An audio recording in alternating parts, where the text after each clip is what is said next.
بسم الله الرحمن الرحيم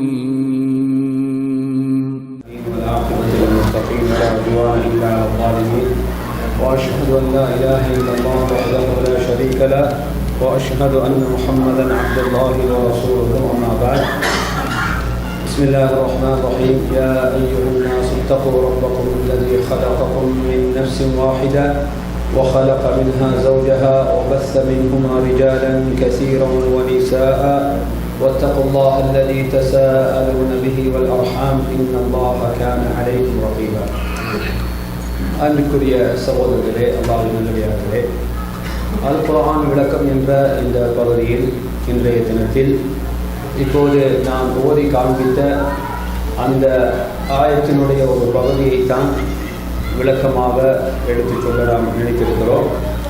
சகோதரர்களே, இந்த வசனம் உங்கள் எல்லோருக்கும் தெரிந்த வசனம். இந்த வசனம் சூரத்துல் நிசாவினுடைய எத்தனையாவது வசனம்? எத்தனையாவது வசனம்? முதலாவது வசனம். ஆமாம், சூரத்துல் நிசாவினுடைய முதலாவது வசனம். சூரத்துல் நிசா எங்களுக்கு தெரியும், குர்ஆனுடைய 4வது சூரா. ஃபாத்திஹா, பக்ரா, ஆல இம்ரான், நிசா. சரி, இப்போ நிசான்னு சொன்னதோட என்ன, நிசாண்டா பெண்கள் இல்லை, அப்போ இந்த சூரா பெண்களுக்கு இறக்கப்பட்டதா?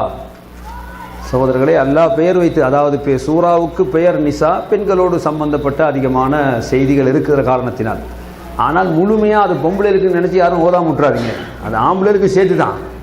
நினைச்சா அந்த வசனத்தை அந்த சூறால தான் நீங்கள் பார்க்கலாம். வாரிசுரிமை சட்டம், அதாவது ஆண் பெண் பிள்ளைகளுக்கு வழங்கப்பட வேண்டிய சொத்துரிமை சட்டம் குர்ஆனில் எங்கு சொல்லப்பட்டிருக்கிறது என்றால் சூரத்துல் நிசாவில் தான்.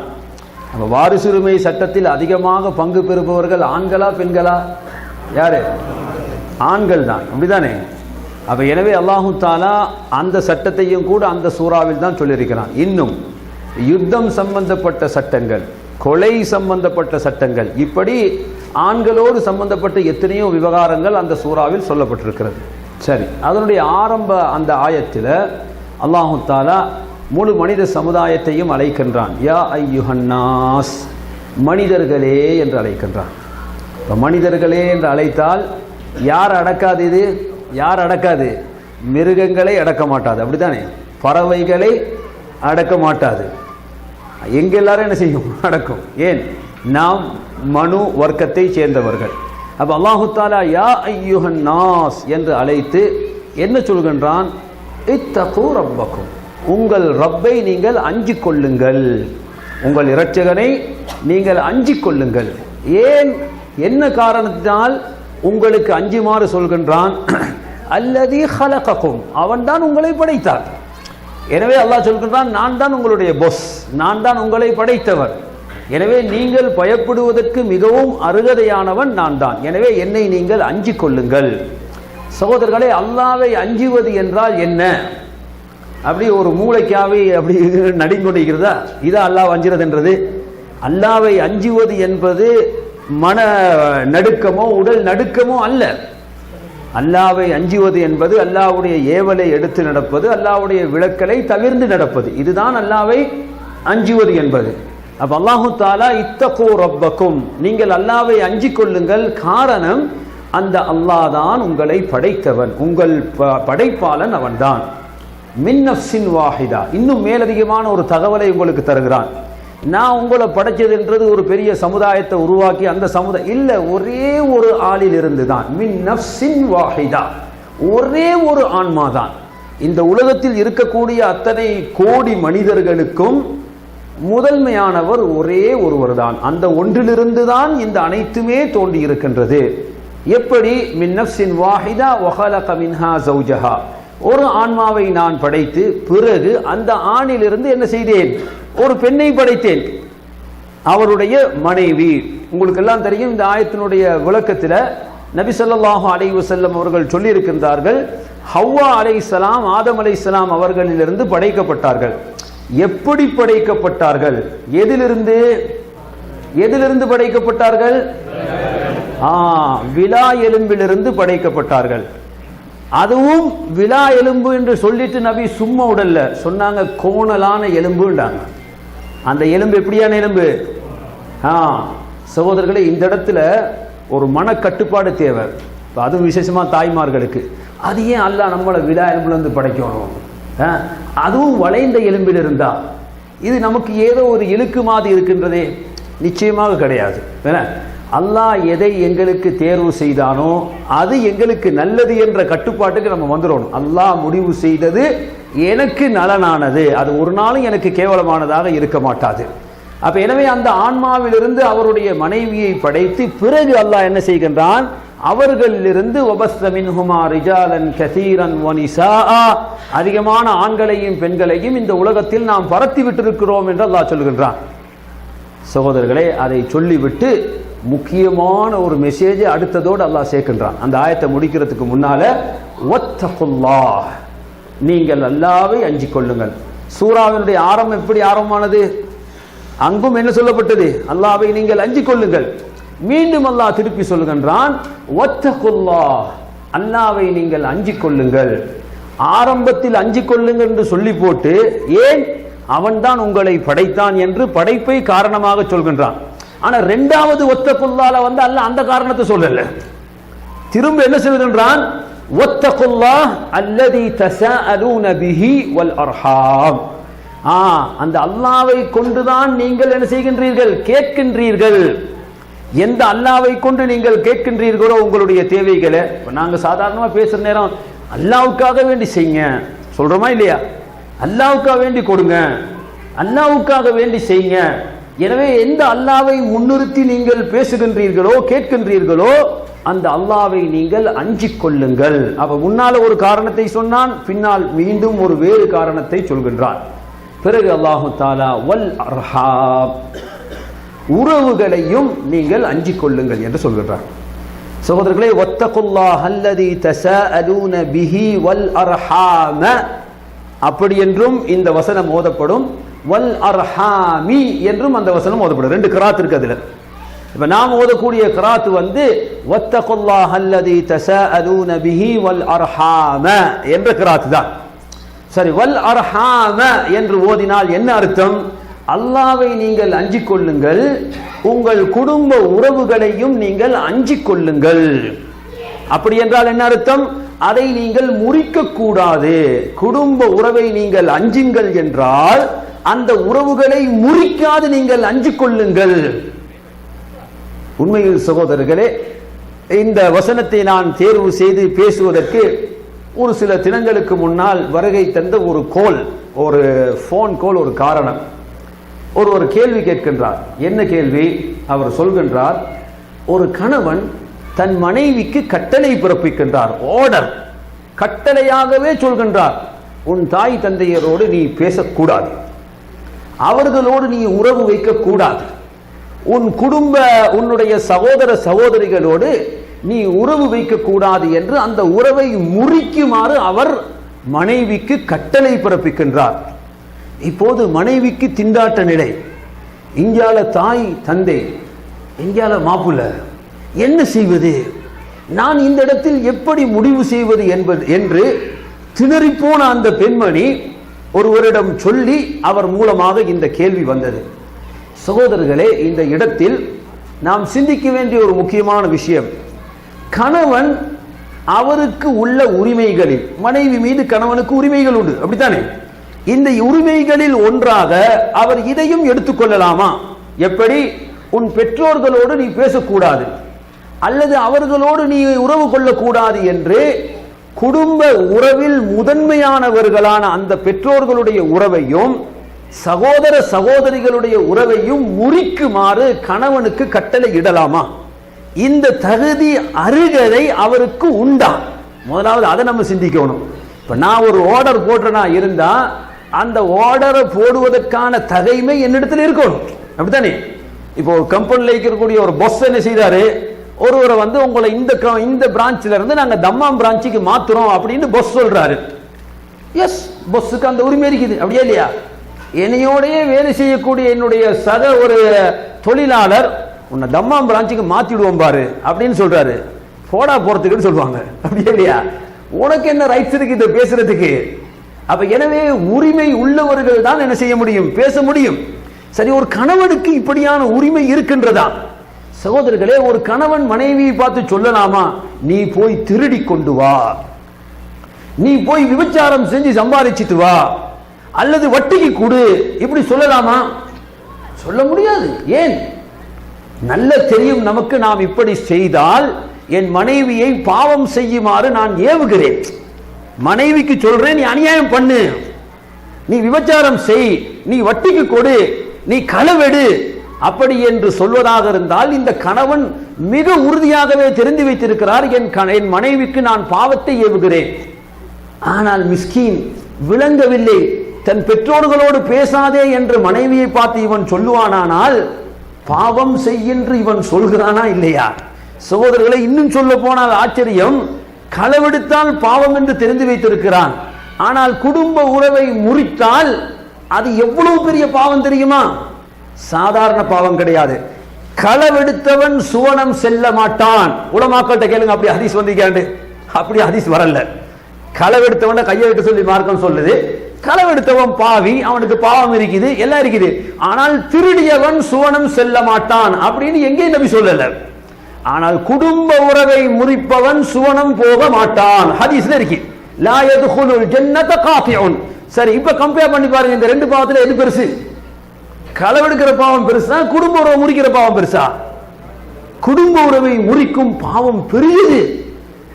சூரத்து முஹம்மதை ஓதி பாருங்கள், அல்லாஹ் சொல்கிறான், ஃபஹல் அஸைதும் இன் தவல்லைதும் அன் துஃப்ஸிது ஃபில் அர்த் வ துகத்திஉ அர்ஹாமக்கும்.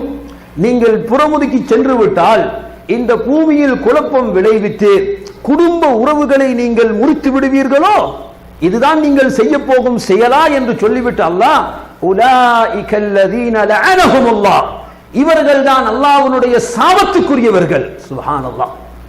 சகோதரர்களை, யோசிச்சு பாருங்கள், எவ்வளவு பெரிய ஒரு பாவம். நபி அவங்க சொல்றாங்க, நாளை கியாமத்துடைய நாள்ல நீங்க எல்லாருமே நரகத்தை தாண்டி தான் சொர்க்கத்துக்கு போய் ஆகணும். அல்லாஹ் சொல்றான், வ இம்மின்கும் இல்லா வாரிதுஹா, எல்லாரும் நரகத்தை தாண்டி தான் என்ன செய்யணும்? வேற ரூட் இல்லையான்னு கேட்றாதீங்க. இல்ல, அது ஒரு ரோட் தான், வேற ரூட் இல்ல.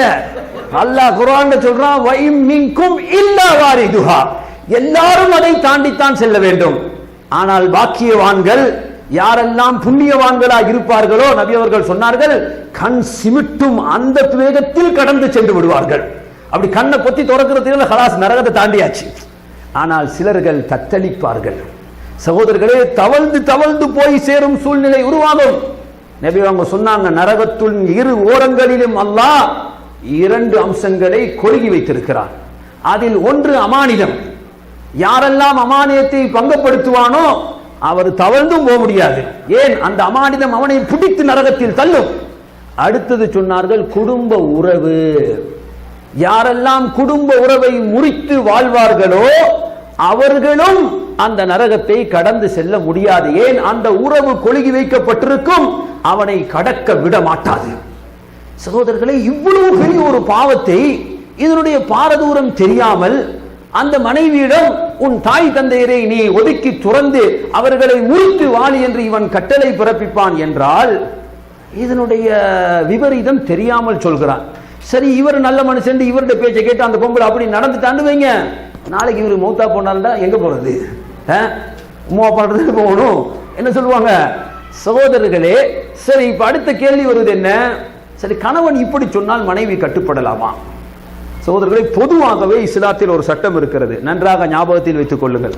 இது இதுக்கு மட்டுமல்ல, எல்லா சப்ஜெக்ட்லையும் பேண வேண்டிய ஒரு பொது விதி, பொதுவான ஒரு காயிதான்னு சொல்லுவாங்க. எல்லாரும் நாங்கள் அடி மனசுல ஆழமாக பதித்து வைத்துக் கொள்ள வேண்டும். நபி அவங்க சொல்றாங்க, லா தாஅத லி மக்லூகின் ஃபீ மஅசியத்தில் காலிக். அல்லாஹ்வுக்கு மாறு செய்யும் விடயத்தில் எந்த ஒரு படைப்புக்கும் நீங்கள் கட்டுப்படக்கூடாது என்று சொன்னாங்க. அல்லாஹ்வுக்கு மாறு செய்யணும் பொஸ்ஸால என்றால் கட்டுப்பட முடியாது. அல்லாஹ்வுக்கு மாறு செய்ய வருவது பிரின்சிபலால என்றால் கட்டுப்பட முடியாது. அல்லாஹ்வுக்கு மாறு செய்ய வேண்டும் நாட்டினுடைய ஜனாதிபதியினால் என்றால் கட்டுப்பட முடியாது. அல்லாஹ்வுக்கு மாறு செய்ய வருகின்றது கணவனினால் என்றால் கட்டுப்பட முடியாது. அல்லாஹ்வுக்கு மாறு செய்ய வருகின்றது பிள்ளைகளால், குடும்பத்தவர்களால் என்றால் கட்டுப்பட முடியாது. இது பொது விதி. அல்லாஹ்வுக்கு மாறு செய்யும் விடயத்தில் எவருக்கும் நீங்கள் கட்டுப்படக்கூடாது என்று அல்லாஹ் சட்டம் போட்டு வைத்திருக்கிறார். அப்ப குடும்ப உறவை பேணி பாதுகாக்குமாறு சொன்னது அல்லாஹ். இங்கு கணவன் சொல்கிறார், முறிக்குமாறு சொல்கிறார். மனைவி கட்டுப்படலாமா? இல்லை, கட்டுப்படக்கூடாது என்பதுதான் சட்டம். ஏன்? அல்லாஹ்வுடைய ஆர்டர், குடும்ப உறவை பேணி வாழ வேண்டும். எனவே சகோதரர்களே, இப்ப இந்த இடத்துல கணவன்மார்கள் விளங்கிக் கொள்ள வேண்டும், மனைவிக்கு இப்படி சட்டம் போடுவதற்கு அவருக்கு அருகதை இல்லை, அந்த உரிமை, அந்த ரைட்ஸ் வழங்கப்படவில்லை.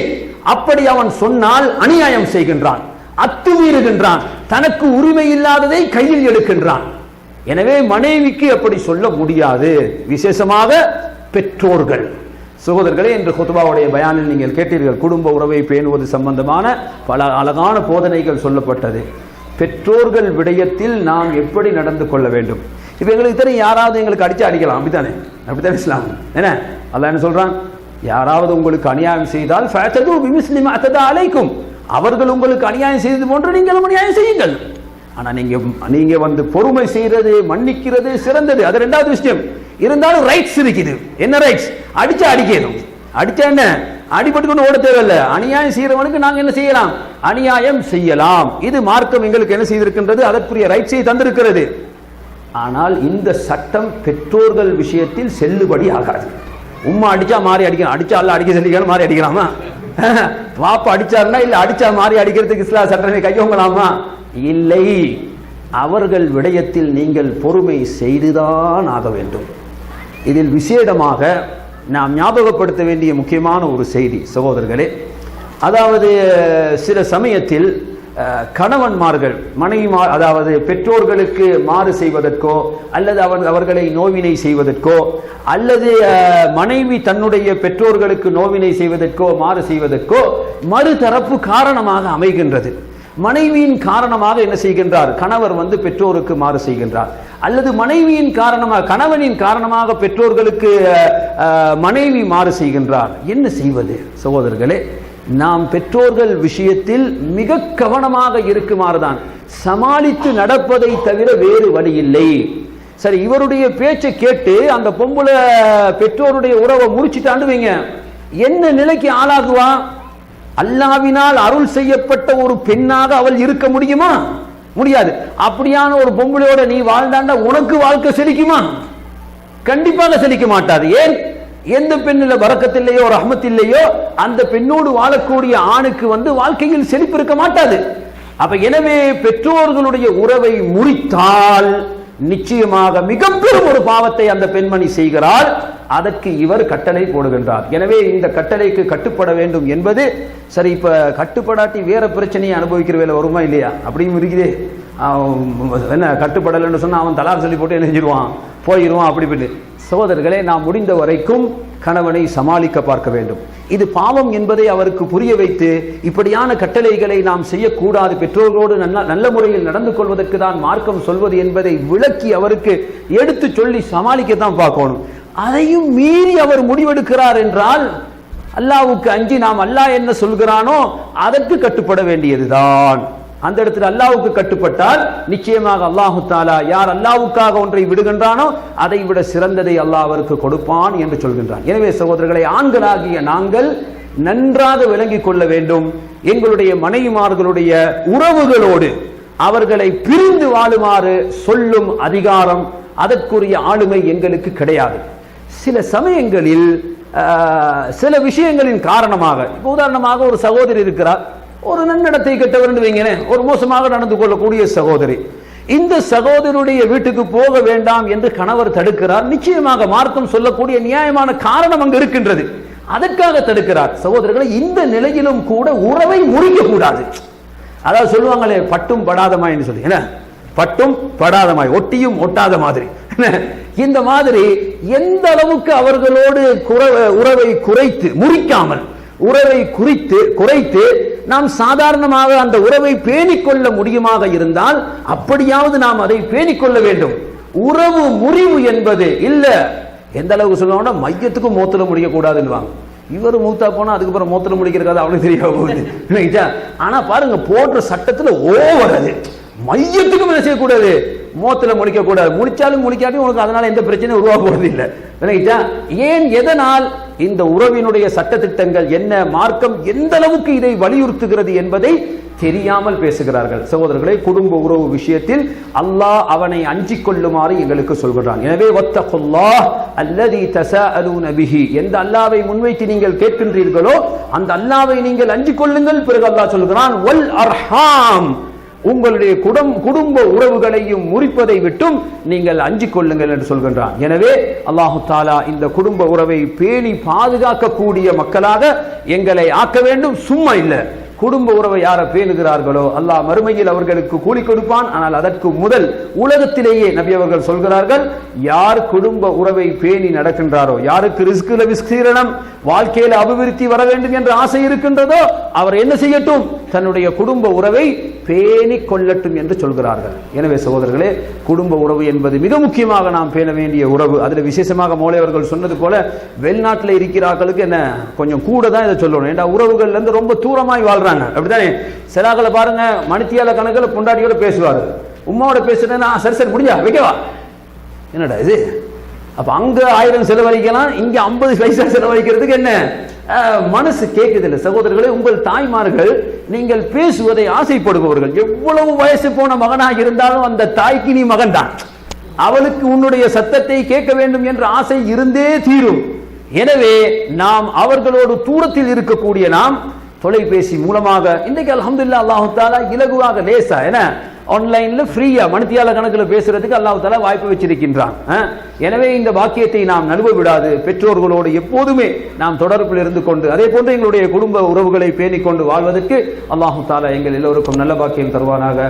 வ ஆகிரு தஅவானா அனில் ஹம்துலில்லாஹி ரப்பில் ஆலமீன். ஸல்லல்லாஹு வஸல்லம் வ பாரக அலா நபியினா முஹம்மத் வ அலா ஆலிஹி வ ஸஹ்பிஹி அஜ்மஈன். வல்ஹம்துலில்லாஹி ரப்பில் ஆலமீன்.